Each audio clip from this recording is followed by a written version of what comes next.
మనం ఆఫీస్కి పరుగులు పెట్టాలి, అలాగే బాగా తినాలి మార్నింగ్ మార్నింగ్. అవునా? ఏదో అడ్జస్ట్ అయిపోదాం పెసరట్టు కొబ్బరి చిండితో అనుకున్నాను.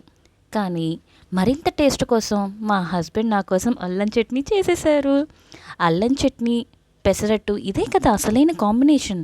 విసుక్కోకుండా కసుక్కోకుండా భార్య కోసం వంట చేసి ప్రేమగా అట్టు కూడా వేసి ఇస్తే ఇక అది అమృతమేనండి. నేనైతే లక్కీ. మరి మీలో ఎంతమందికి లక్కీ అని చెప్తారా నాకు కామెంట్లో? అలాగే ఈ వీడియో మీరు చూసినప్పుడు ఒక లైక్ ఇస్తారా? మీ ఒక్క లైక్ అనేది మరింత మాకు అందరికీ దగ్గర అవ్వడానికి చాలా సపోర్ట్నిస్తుంది. నెక్స్ట్ వీడియోలో మీకు పీనట్ చట్నీ ఎలా చేస్తారో కూడా చూపిస్తాను.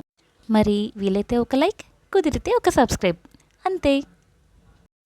ఫైనలీ నేను అట్టు తినేస్తున్నాను అల్లం చట్నీతో. చాలా చాలా టేస్టీగా ఉంది. మీరు కూడా ట్రై చేయండి. బాయ్.